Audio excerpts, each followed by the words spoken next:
to a group of people who are lost in sin. You see, Christ didn't die on the cross just for people who come from Christian backgrounds or from secular backgrounds. No, he died on the cross for people from Islamic backgrounds as well. So today, as we look at the topic of Islam, I want for us to look at it from this perspective as an opportunity to witness to lost and dying people. This is how we ought to look at Islam. Well, the session is witnessing to Muslims.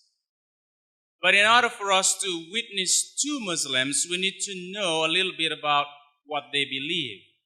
And so this first session today will be primarily focused on an introduction to Islam. What is it that Muslims believe? So that's what we're going to be looking at this afternoon. And on Thursday, then we will unpack how we are to engage them, how we are to witness to them.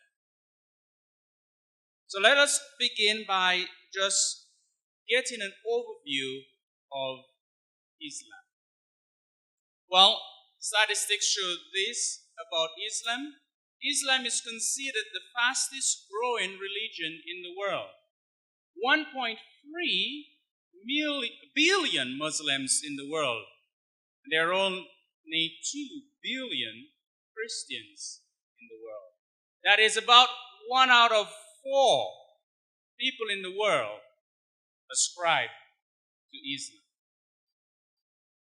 Now, what is interesting about Islam is that typically people from Christian backgrounds, when we look at Islam, we think that it is a group where everyone agree on certain doctrines. No, that's not the way it is. And there are 2 main divisions within Islam, and that is the Sunnis and the Shia.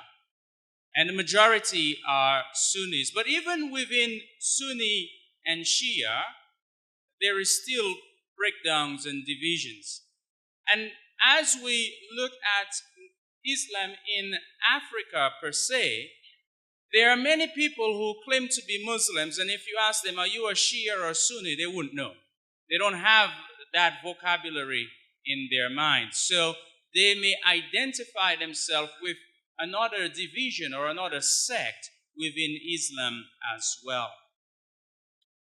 Now, let's just take a picture of the globe, and so we have a bit of a perspective as to where Islam dominates, countries in which the religion of Islam is in domination. Well, as you can see, all of North Africa is dominated by Islam, and the Middle East as well. The area with the dark green, those are the areas that are dominated by the sect of Islam called Shia. Most people, when they think about Islam, they think that all Muslims are Arabs. Now, that's not the case. As you can see, it's only 20%. And let us just look at countries in the world where Islam dominates. And as you can see, Indonesia, Pakistan, and India has the largest population of Muslims in the world. Where we would think would have the largest population of Muslims, like Iran and Turkey, it's actually very low. And even Saudi Arabia is not even on the list. So that gives us just a little bit of a perspective as to the population of Islam in Islam-dominated countries. Now, you will find Islam in most African countries, not just Northern Africa, but also in Sub-Saharan Africa, going all the way to South Africa. You will find people who follow the religion of Islam. Let's orient ourselves with some basic terminology, some basic terms regarding Islam. Well, the word Islam simply means submission. And a Muslim is one who surrenders.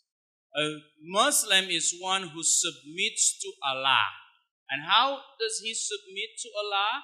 Well, he submits to the Quran, which we're going to look at. The Quran is the sacred book of the Muslims. And all Muslims are part of the Ummah, and that is the community of Muslims across the world. For Christians, we say the universal church. We are all a part of the church, and for Muslims, every Muslim is a part of the Ummah.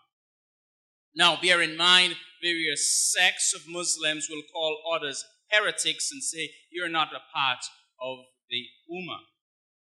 The Quran we're going to look at shortly. It is the sacred book of the Muslims, and it was claimed that God revealed it to the Prophet Muhammad. Let's just look at certain facts about the Quran. I have a copy of my Quran here with me. I've had this for about 12 or 13 years now, and been reading through it from time to time.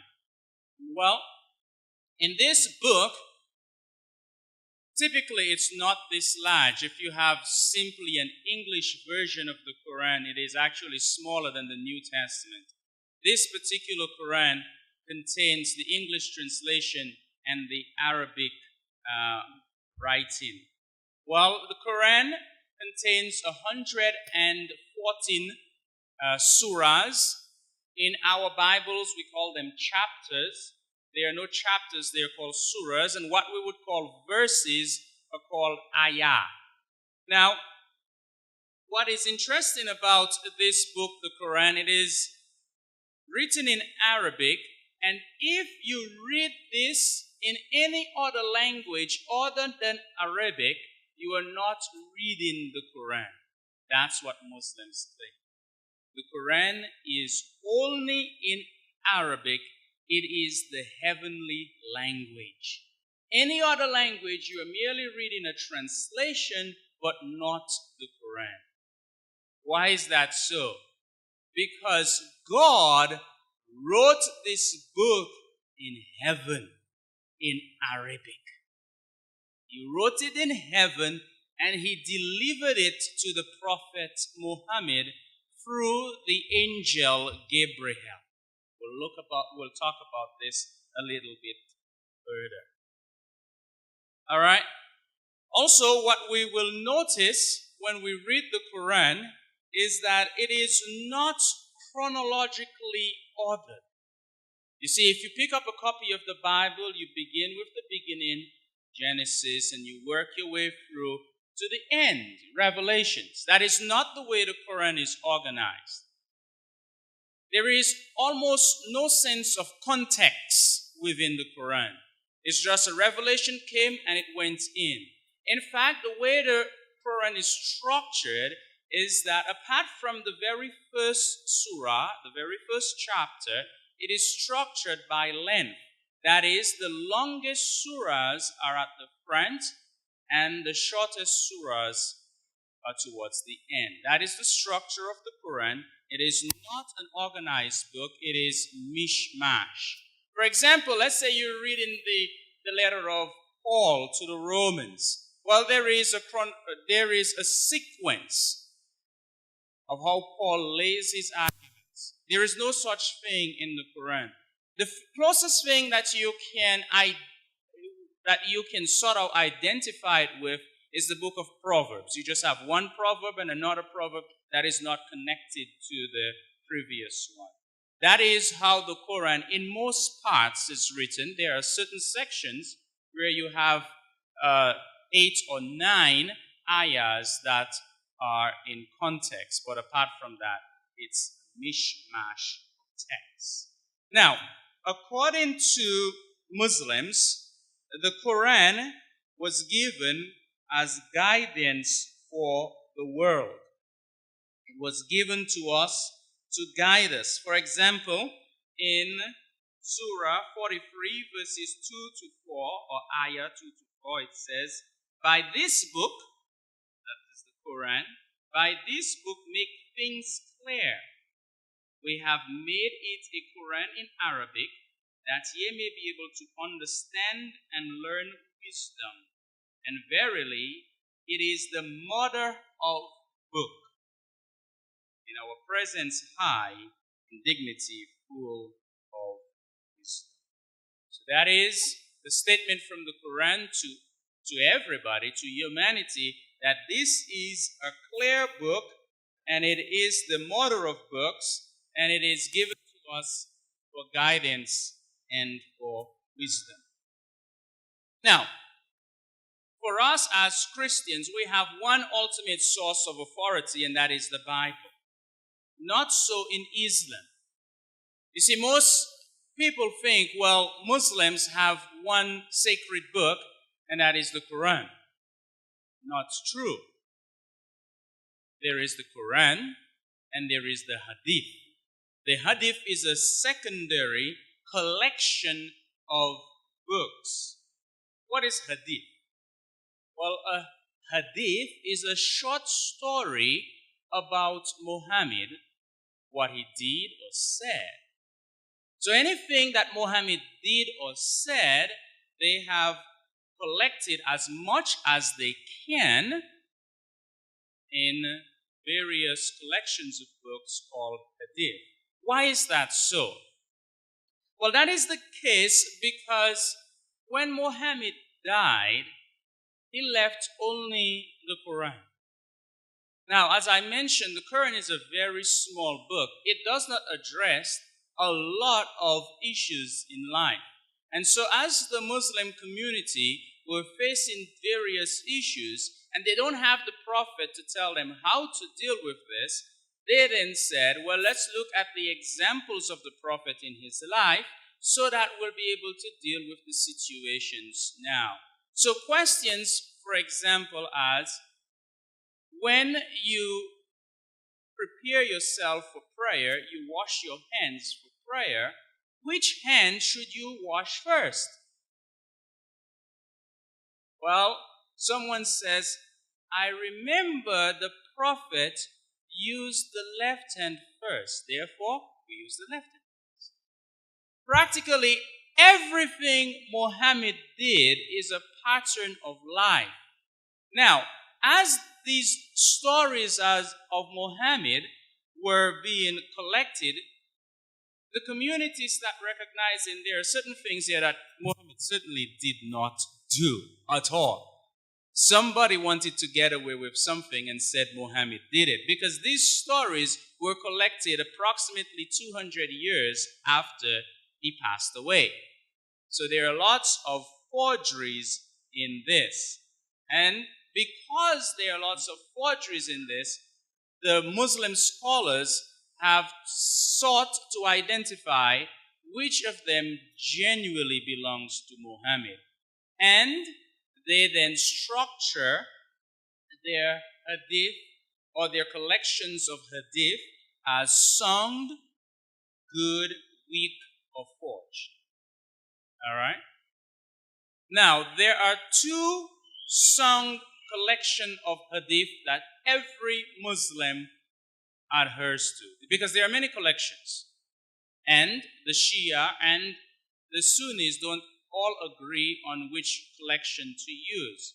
Moreover, the collection of Muslim and Al-Bukhari, those are considered sung by every Muslim. Therefore, when Muslims look at how to live their life, they don't only look at what is in the Quran, but also what is in the Hadith. Because all of these stories about Muhammad are necessary for life. Why is this the case? Well, this is the case because in the Quran it says that Muhammad is the pattern for life. Listen to what it says concerning Muhammad. It says, ye have indeed in the Apostle of God, and the Apostle of God is a title for Muhammad, ye have indeed the Apostle of God a beautiful pattern of conduct for anyone whose hope is in God and the final day. and who engages much in the praise of God. So Muhammad is our pattern of conduct. That is what the Quran says. So if he is our pattern of conduct, we ought to model our lives after him. That's why you see, typically, most Muslim men dress the same way. They dress the same way Muhammad dressed centuries ago. He is the pattern for life, and so they seek to follow him. Therefore, the hadith is raised to the level of revelation, and it is the second in consideration to the Muslims. Now, besides the hadith, there is also the biography of Muhammad, which is called the Sirah. The Sirah was written to tell us about the life of Muhammad. Now, in the Sirah, what we have is a chronological pattern of the life of Muhammad that take the Surah, the Hadith, and the Quran. We take all of this, and what we get is the Sunnah. And the Sunnah is the pattern of life that we ought to follow. Pattern of life that we ought to follow is the Sunnah. The Sirah is quite important, that biography of Muhammad. In fact, a modern translation of the Sirah says these words: no one text of the trilogy, Quran, Hadith, and Sirah, can stand by itself. It is impossible to understand any one of these texts without the other supporting texts. The Quran, the Sirah, and the Hadith are a seamless whole and speak with one voice.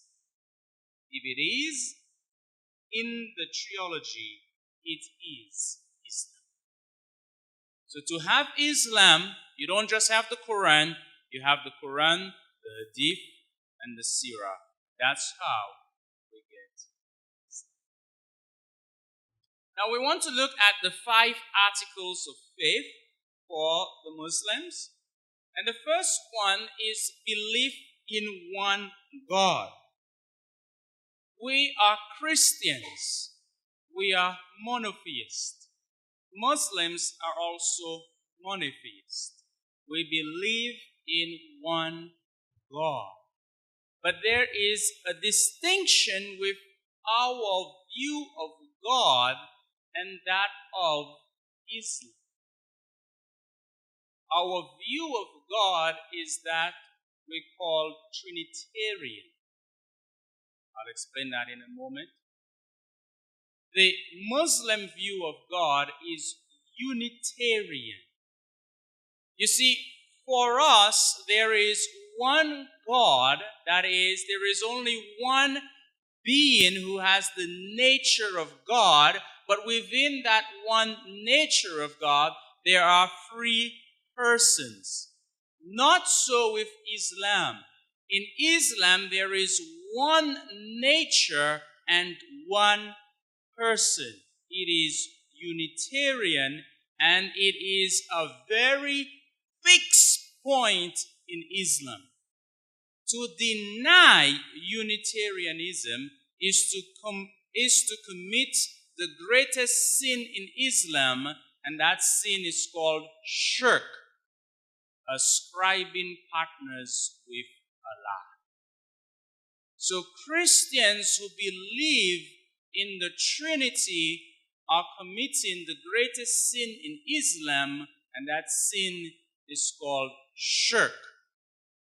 Anytime we ascribe partners with Allah, whether it be from a Christian perspective or from a polytheist perspective, that is shirk, the greatest sin in Islam.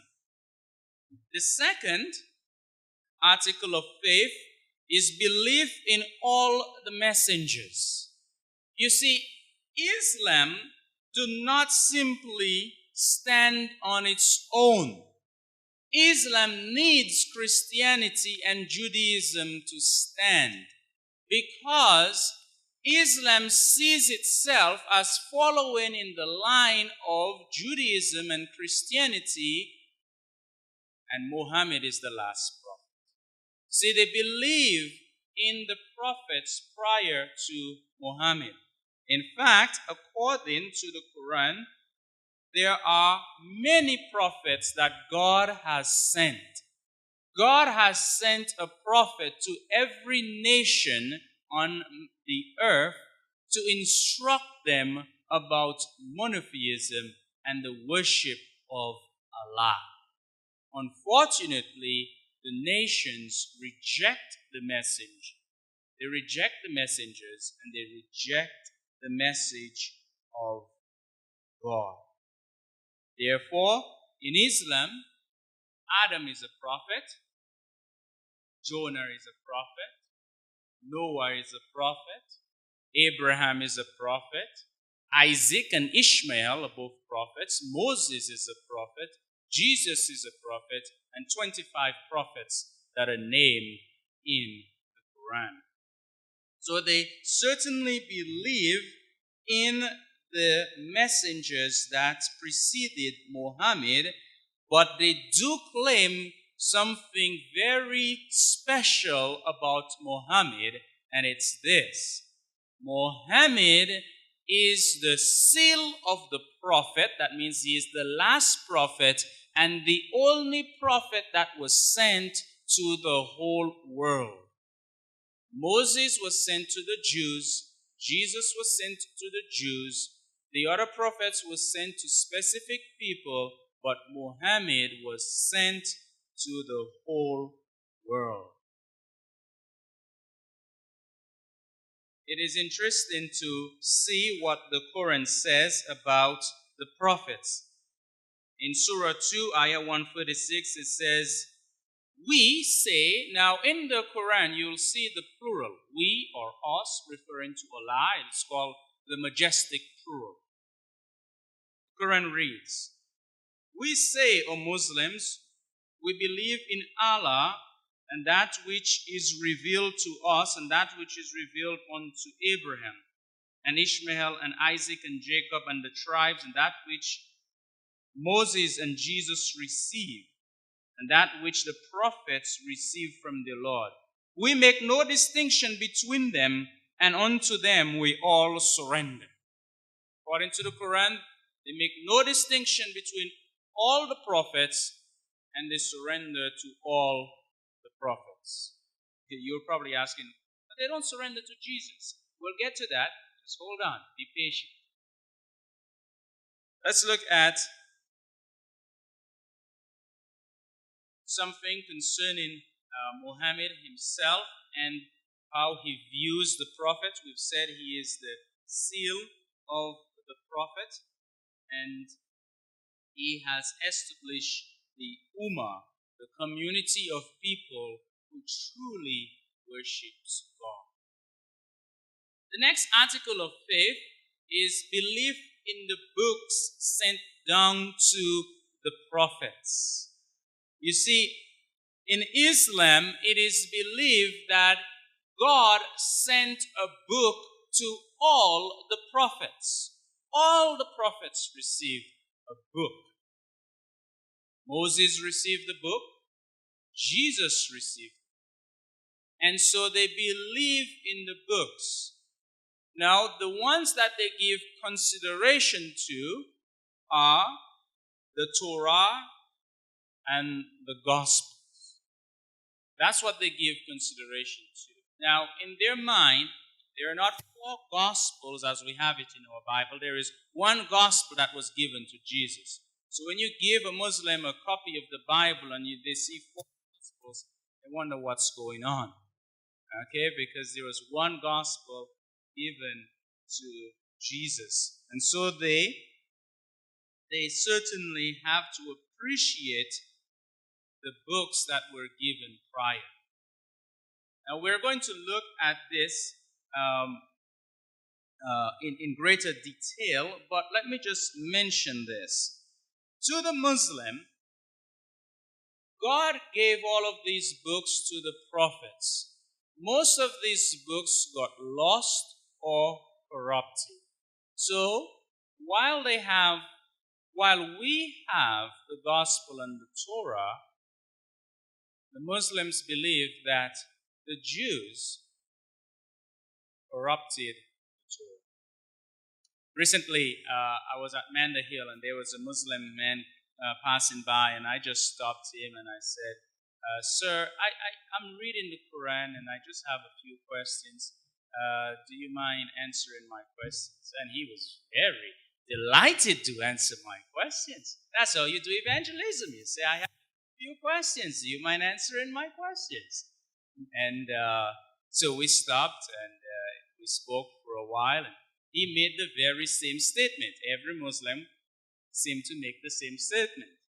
The Torah and the Gospels were corrupted. And he says, let me just give you an example how the Torah was corrupted. You see, God told Moses to tell the Jews that they need to pay the zakat. We'll talk about that later, but it is that you pay 2.5% and that money is given to the poor. Now, because the rich Jewish people did not want to pay the 2.5%, they paid the rabbi to pull that out of the Torah. Now, isn't that fascinating? Because first of all, there were no rabbis in the days of Moses. Okay, to begin with. Rabbis came much later down.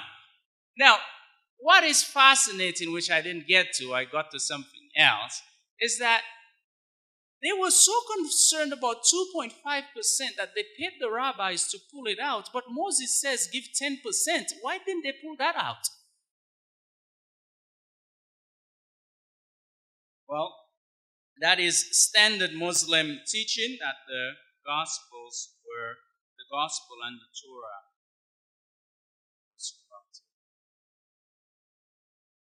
The next article of faith is belief in the existence of angels.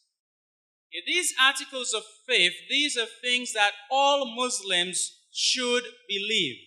All Muslims should believe in God from a Unitarian perspective, believe in the messengers, believe in the books that was revealed prior to Muhammad, and believe in the existence of angels. But their view of angels is a bit different from the Christian view of angels. You see, from the Christian perspective is that God created the angels, and when Satan sinned, he took a portion of the angels with him and they became demons.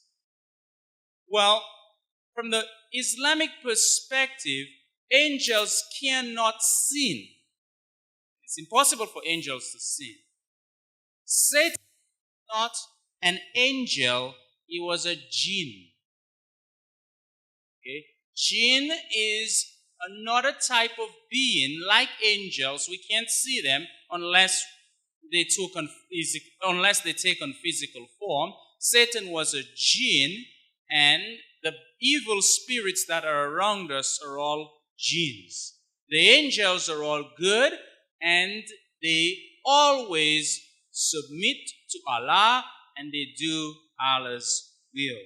So Muslims must believe in the existence of angels. And lastly, for certain Muslims, but there is one more article of faith that is true for the Sunnis and not true for the Shia. We'll get to that in a moment.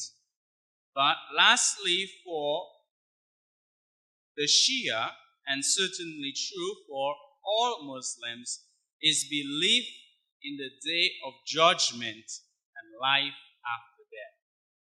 And that is one thing that Muslims are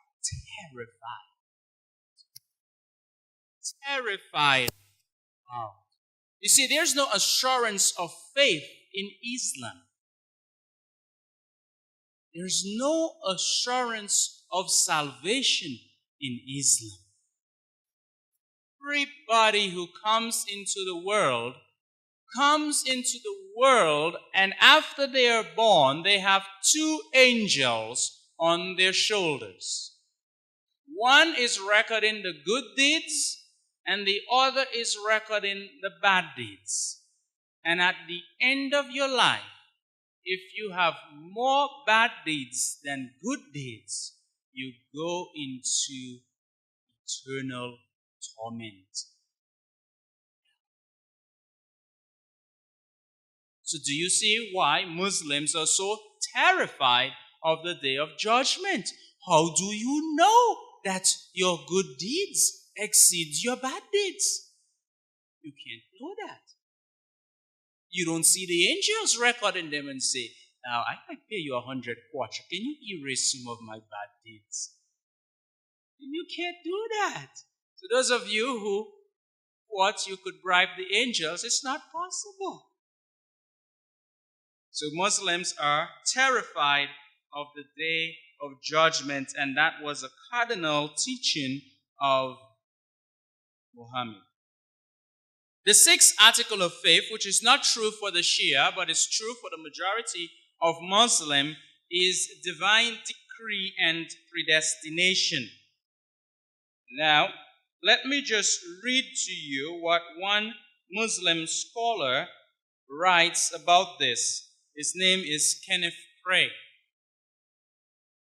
He wrote, the Islamic view of the Islamic view of providence is as follows. God not only created men and women, but he also created their actions. Everything that you do, God created it. Everything.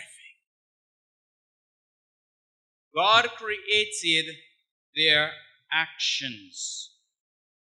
God is the only originator, the immediate cause of all events. All that comes into existence, a summer flower, a murderer's deed, a newborn child, is from him. He created them all. Every action, every thought is created by God. Now the Shia says, that can't be right. Human beings have free will. So the Shia subscribe to a doctrine of free will, but the Sunnis, this is not the doctrine of predestination in Calvinism. This is much further than that. God created every action. So that sums up or gives us an overview of the articles of faith. These are the things that Muslims ought to believe. Now we want to look at the practices of Islam, and these are called the 5 pillars within Islam. And the first one is the declaration of belief. It is called the Shahada. And that is, in order for you to become a Muslim, you must say these words with sincerity. There is no God but Allah, and Muhammad is the prophet of Allah. If you say these words in sincerity in the presence of witnesses, you become a Muslim. So you become a Muslim. Say these words. There is no God but Allah. Muhammad is the prophet of Allah. In one of Muhammad's battles, there was a man, and Muhammad had him in the point where he could kill him. And Muhammad says, you either confess faith or die. And he said, there is no other God but Allah. Muhammad is the prophet of Allah. He became a Muslim instantly, and Muhammad saved his life.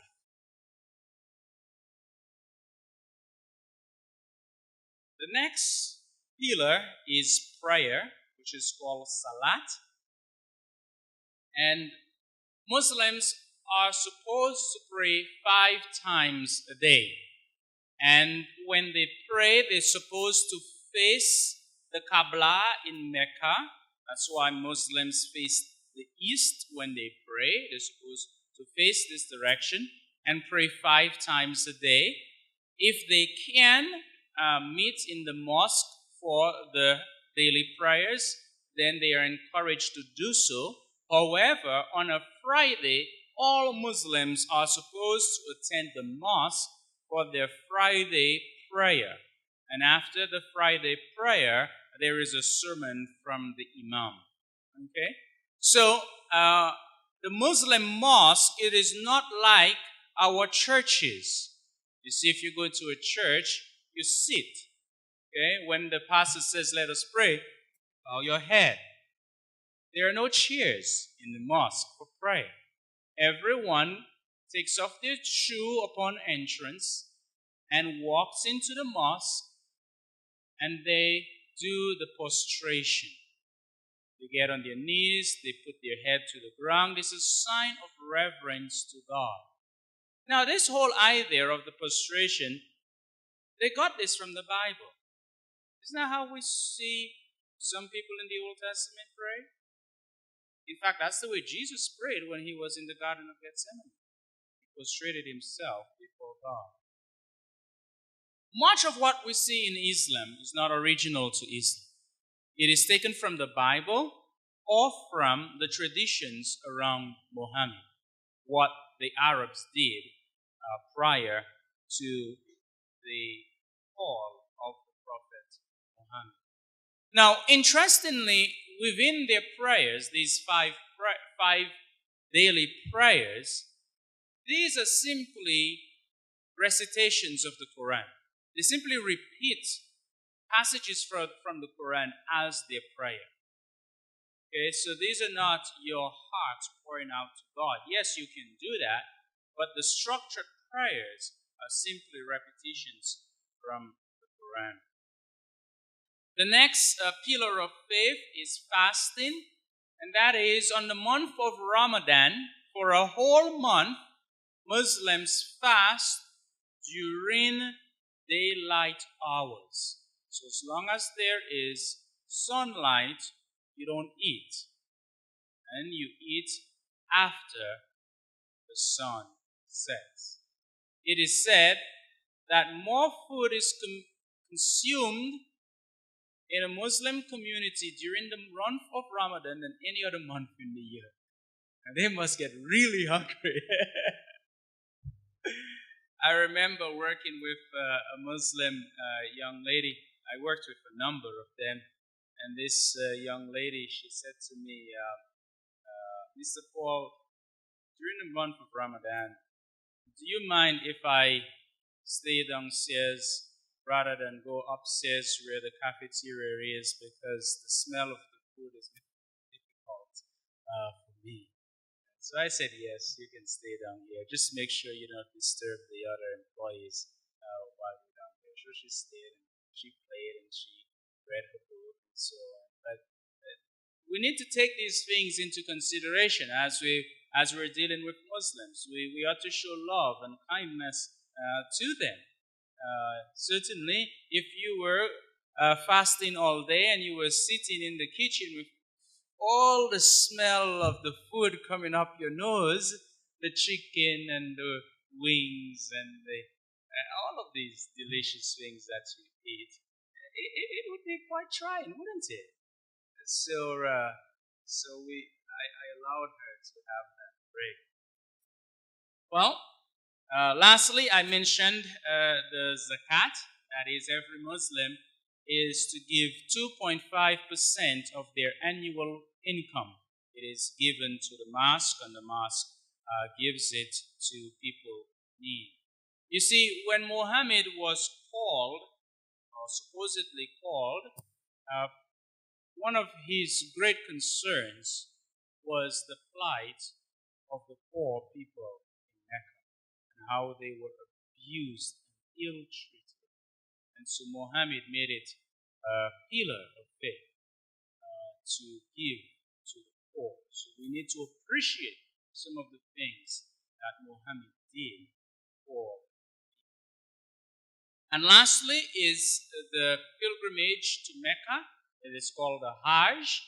Every able Muslim should seek to make a pilgrimage to Mecca once in his lifetime. Or he can send someone in for him as a substitute. So if you're able and you are Muslim, you take the plane ride and you go to Mecca, and millions, because there's only 1 month of the year that you can do this. And so millions of people go to Mecca and do that pilgrimage around the Kaaba. According to Muslim belief, Abraham and his son Ishmael built the Kaaba in Mecca. Unfortunately, the Arabs throw away the monotheistic teaching of Abraham and brought in all kinds of idols into the Kaaba.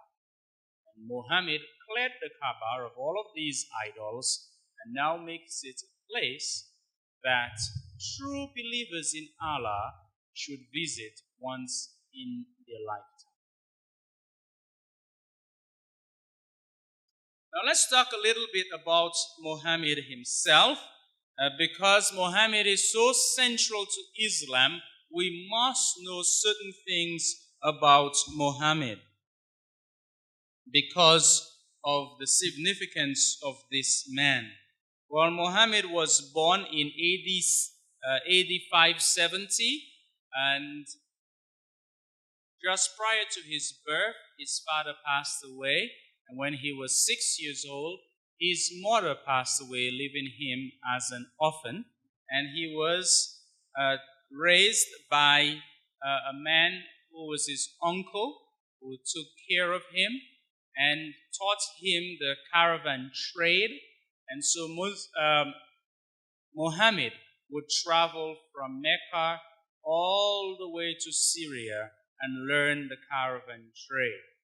And Muhammad was a very capable man, such that he did very well in the caravan trade, and a lady took interest in Muhammad. He was so brilliant.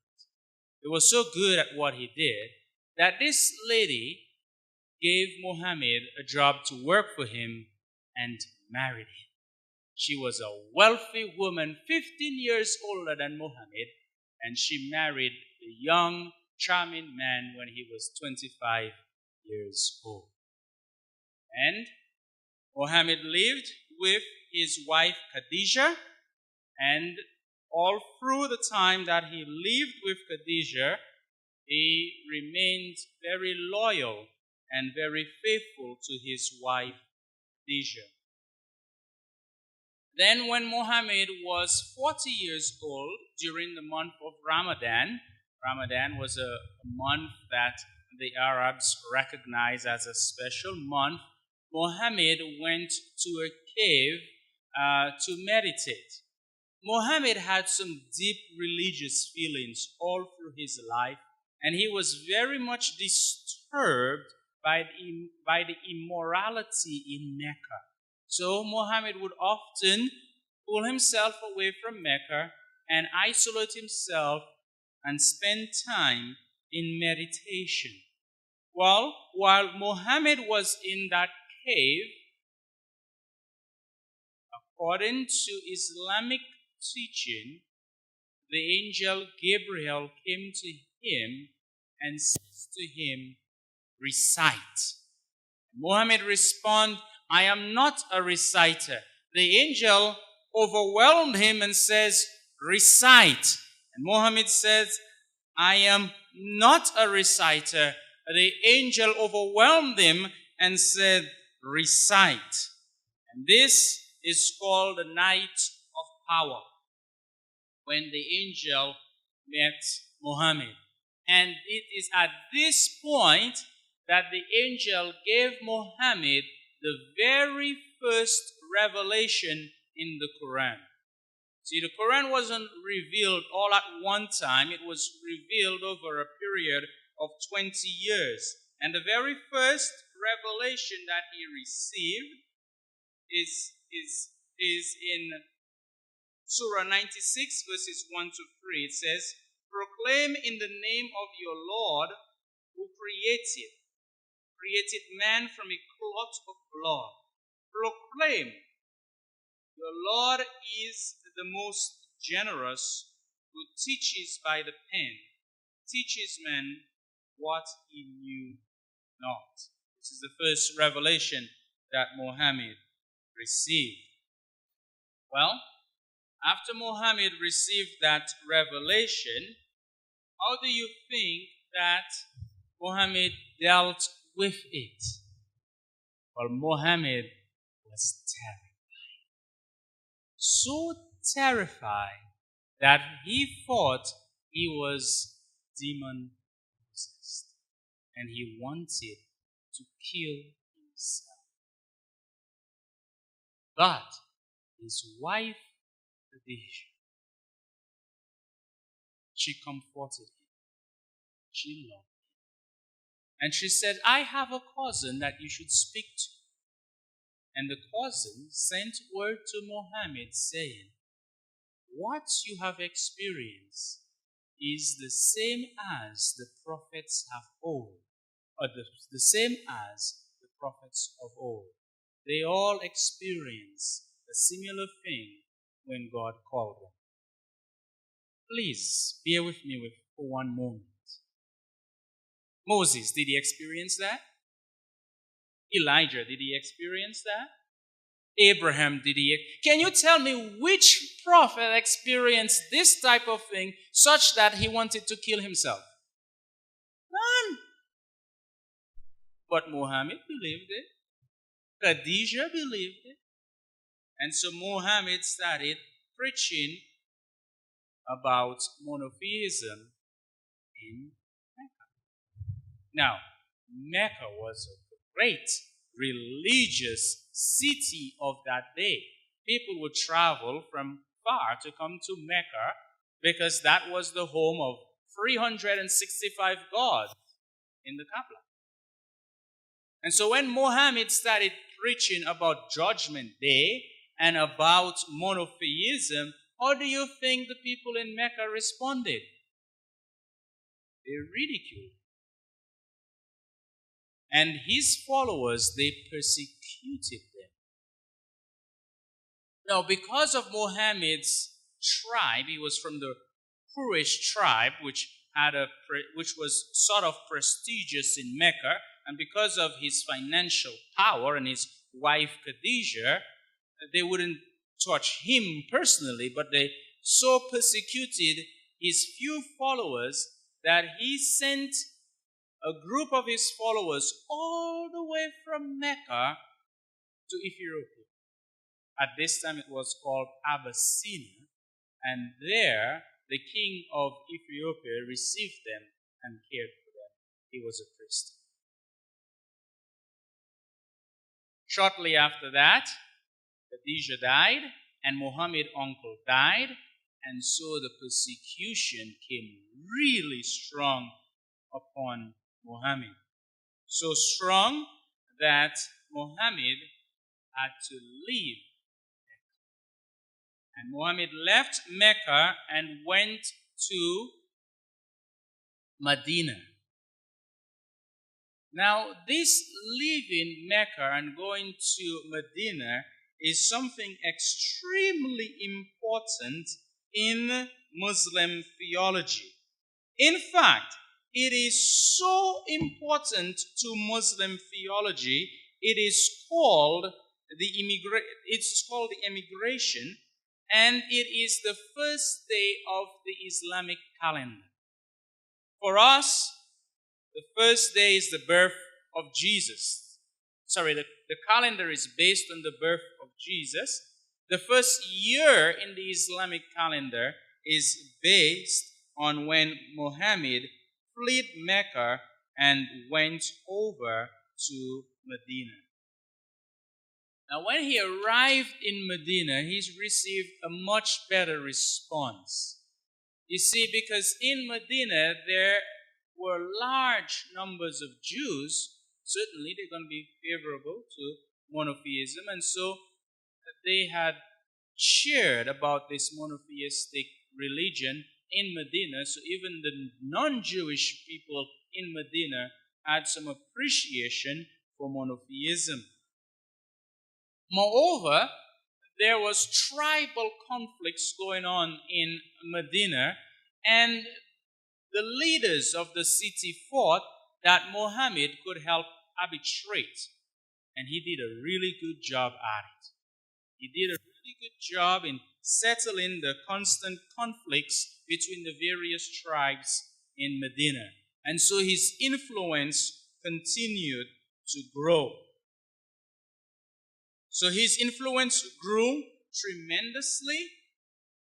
And as his influence grew, the people who came up from Mecca with him were facing some difficulties. Now you left your home, you left your job, and you move into a new city. If there is not enough work in that city, what are you going to do to care for yourselves?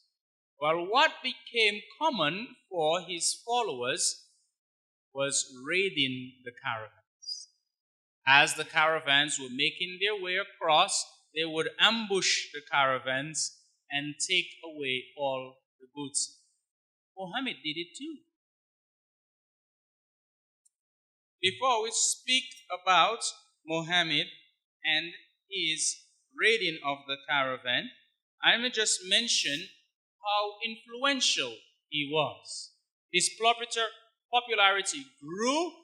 He came into Medina with hundreds, and now he has thousands of followers.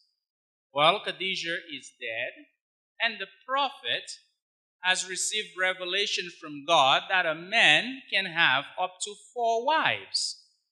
And so Muhammad started marrying the wives, but he's not limited to 4. You see, there are special privileges for the prophets, you know. So Muhammad had over 12 wives in Medina. Well, I mentioned about his raid, the caravan raid. Well, Muhammad got wind of a significant caravan that was making its way through. And that caravan belonged to a very influential person in Mecca. And so Muhammad came with 300 men to attack that caravan. Well, that owner from Mecca heard that Muhammad was coming, and so he gathered a troop of 900 men from Mecca to attack Muhammad.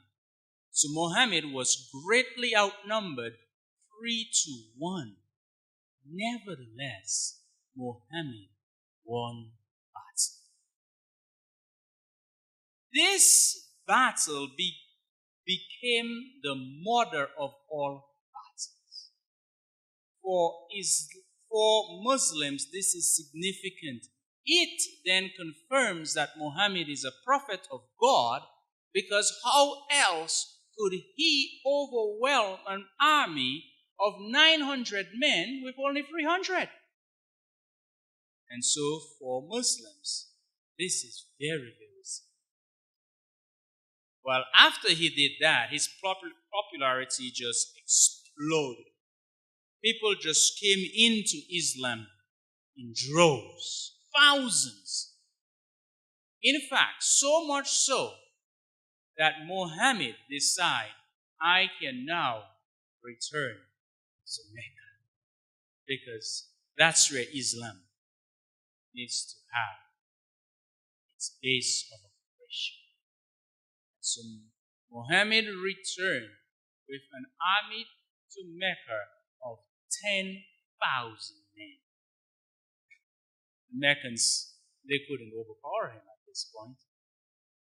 And so the leaders of the city, they became Muslims right away. And so Muhammad took control of Mecca in the year AD 630. And only 2 years after Muhammad, there was a sudden death. I just want for us to just look at briefly a comparison between our Lord Jesus Christ and Muhammad. As you can see here, Jesus never fought. Muhammad fought many battles. Jesus killed no one. Muhammad killed many. Jesus had the power to take or to give life. He could give life. Muhammad could only take life. Jesus fulfilled many biblical prophecies. Muhammad fulfilled none. Actually, the only prophecy you could say that he fulfilled was the prophecy of a false prophet that Jesus mentioned in Matthew 24. Because Jesus says, many false prophets will come after me. Muhammad is one of them.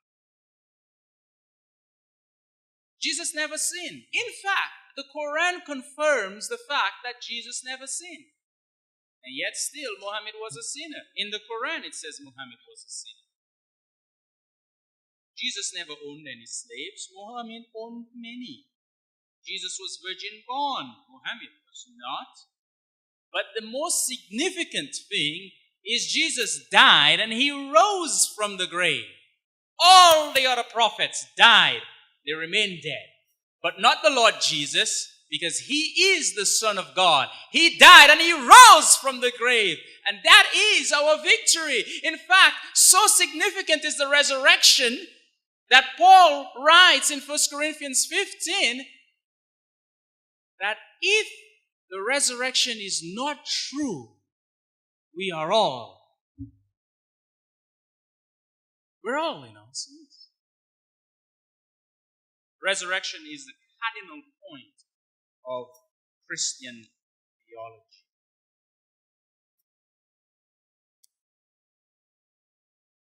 Well, I want to mention something about the Meccan and the Medinan surahs. You see, when Muhammad, for the first 10 years of his prophetic ministry, lived in Mecca, he was in the minority. He was being persecuted, and so he was very peaceful. But when he went to Medina and his popularity increased, he changed his tone.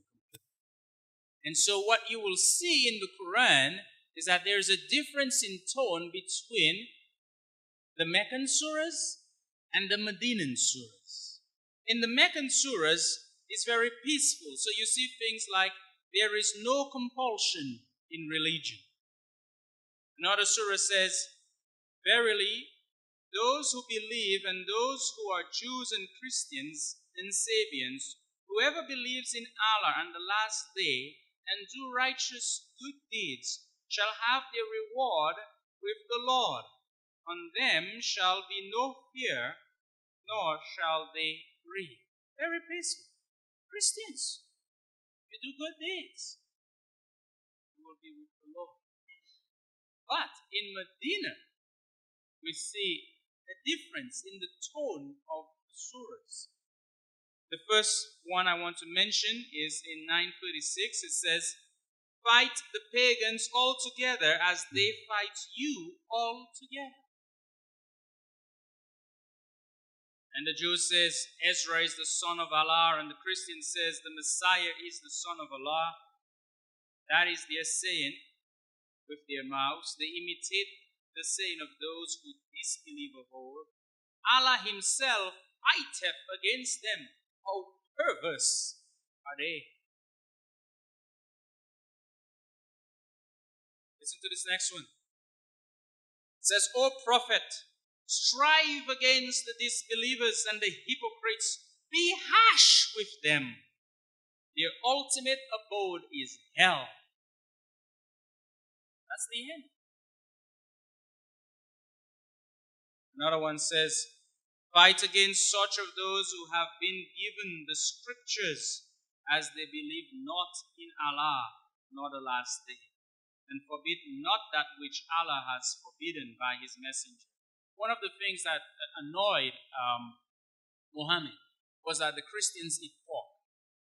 And Muhammad says you shouldn't eat pork. In fact, your scripture says that you shouldn't eat pork. In the Old Testament, it does say you shouldn't eat pork.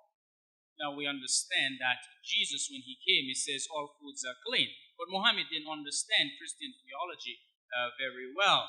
And so he says, you are doing what Allah has forbidden. So he says,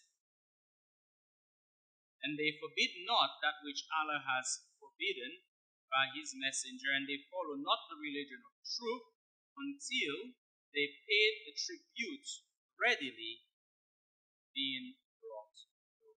What is this whole idea of tribute?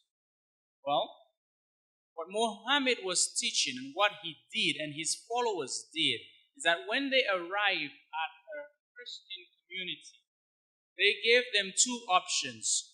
You pay taxes for your protection. If you pay the taxes, we will protect you. If you don't pay the taxes, we kill you. Those are the two options that the Christians have. Now let's look at women in Islam. Muhammad gave permission for Muslim men to beat their wives if they disobey. Many of you want to marry. Listen to what it says here in the Quran. Men are in charge of women because Allah have made the one of them to excel the other, and because they spend of their property for the support of women. So good women are the obedient, guarding in secret that which Allah hath guarded. And as for those whom ye fear rebellion, okay, so if the wife rebels against the husband, there is a three-step approach. First, you admonish them. You tell them what you do is wrong. Second, you banish them to beds apart. Now, that's easy to do if you have 4 wives. I'm not going to sleep with you until you until you correct yourself. I have 3 others to sleep with. But if they still rebel, you scourge them. And then if they obey you, then seek not away. It's interesting in Islamic theology and in the Quran. I've given you the surahs here. You can look it up yourself. A man can have 4 wives, and if they go into battle and they conquer a nation, the slaves of that nation he can also sleep with them. He's permitted to sleep with the women that they conquer. And it also gives permission to marry pubescent girls. What is this? A man can marry a young girl even before puberty. That is happening today in Muslim countries. It's rampant. 30-year-old men are marrying 9 and 10-year-old girls. Very rampant. I mentioned this earlier and I need to come back to it because it is so crucial. You see, Islam is just like other Christian cults. In fact, some Bible scholars call Islam a Christian cult. And what is it that is true of most cults? Your Bible has been corrupted. The Jehovah's Witness, they have their own version of the Bible. The Mormon Church, they said, you need the Book of Mormon because your Bible have been corrupted. Islam says, you need the Quran because your Bible has been corrupted. These words represent predominantly the words of all Muslims. I'll just read it to you. It's from one Muslim scholar. But long before the revelation of the Quran to Muhammad, some of those books and revelations had been lost or corrupted, others forgotten, neglected, or concealed. Thus, it is given to the Muslims as the standard criterion by which all other books are to be judged. Listen to this very carefully. So whatever agrees with the Quran is accepted as divine truth, and whatever differs from the Quran is rejected. So anything you say look, the Quran says this, the Bible says this don't go together. Yours is wrong, the Quran is right. End of discussion. Anything that disagrees with the Quran is Here's something that you're going to find rather interesting. That has to do with the crucifixion of Christ because the Quran. Now, the fact of the crucifixion is a fixed and established fact in history. It is undeniable. If you look at the Gospels, more time is devoted to the end of Jesus' life in every Gospel than anything else in the life of Jesus. It gives details about crucifixion. Not only that, non-Christian sources confirm the crucifixion of Christ. Therefore, the crucifixion is an established historical fact not only from the Bible but from outside sources, and yet still it is rejected by Islam. The Quran says these words concerning Jesus and the crucifixion in Surah 4, Ayah 157.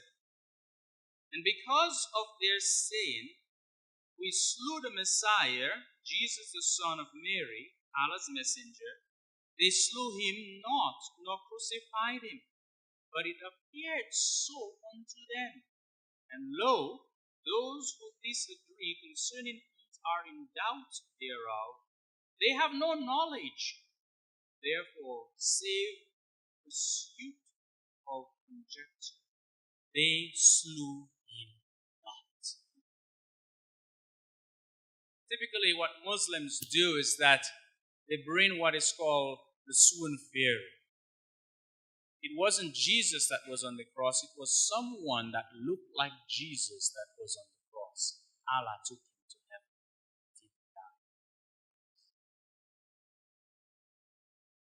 So they deny completely the crucifixion and the resurrection of Jesus. We want to talk about one more thing that Islam denies that is cardinal to Christian theology, and that is Jesus being the Son of God. The Quran says the Jews called Uzza the Son of God, and the Christians called Christ the Son of God. That is a saying from their mouth. In this, they but intimate what the unbelievers of old used to say. God's curse be on them, how they are deluded away from it. Muslims take this very serious. The way they understand the idea of Jesus being the Son of God is something that you and I will never agree about. We will never say Jesus is the Son of God because he had physical interactions with Mary and give birth to Jesus. We never say that. But that's how Muhammad understood it. So for him, it was a perverse thing to say Jesus is the Son of God. And for us, we would agree and says that is perverse. We would never believe that God, who is holy and mighty and transcendent, would go into Mary as a man goes into his wife and bring forth a child. No, we don't do that. That's how Muhammad understood it. So he rejects the idea that Jesus is the Son of God. Here's another passage. They say God has begotten a son. Glory to him. No, to him belongs all that is in the heavens and on the earth, everything renders worship to him. True. If you have this concept that it's Son of God as we have children, no, we reject that. That is not the Christian notion of Son of God. What does the term Son of God means in Christian theology? It expresses an intimate and unique relationship between two persons, God the Father and God the Son. That is what Son of God means in Christian theology. And there are many passages that brings up this whole idea of this unique relationship that God the Father has with God the Son. Let me just read for us John 17:5. It says, "And now, Father, glorify me in your presence with the glory I had with you before the world began." Do you see this? This is a unique relationship. There has no one who have had a relationship with the Father before the world began. In fact, there was no one in existence before the world began, and therefore, Jesus has a unique relationship with the Father. He has a close, unique relationship with the Father. And not only that, it says, glorify me. You see, Jesus is ascribing for glory. That makes Jesus unique and special. And that is the idea that the Bible is conveying to us when it says Jesus is the Son of God. The same thing is in Hebrews chapter 1 verse 13, and the other scriptures are here that you can take a look at.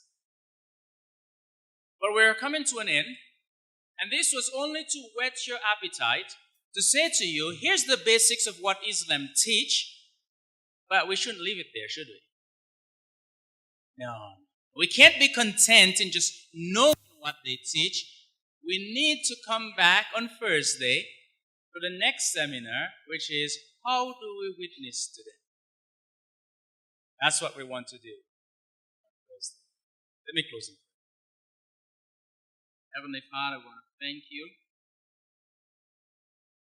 that you are raising an army of believers who are passionate about the truth, who love the Lord Jesus, who love non-believers, cares for the Muslim souls who are perishing, and who desires to reach them.